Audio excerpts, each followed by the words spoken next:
কিচ্ছু লাগবে না, শুধু তোমার কোলে মাথা গুজে একটু শান্তি নেব। বললাম তো কিচ্ছু লাগবে না আমার, শুধু তুমি দাঁড়িয়ে থেকো আশাদের দরজায়, তুলে চোখ শান্ত নিবিড়।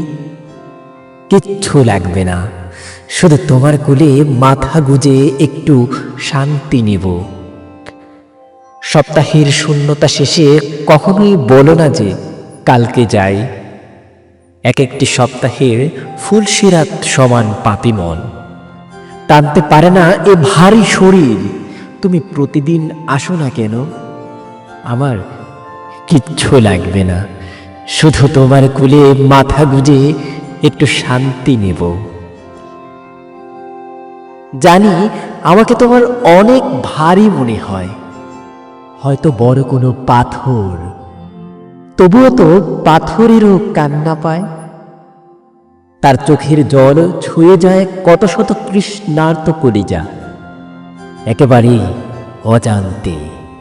তবু সেই পাথরের হৃদয়কে দেখতে পারে না কেউ। অস্পর্শী হৃদয় আমার, আমার কিচ্ছু লাগবে না, শুধু তোমার কোলে মাথা গুজে একটু শান্তি নেব।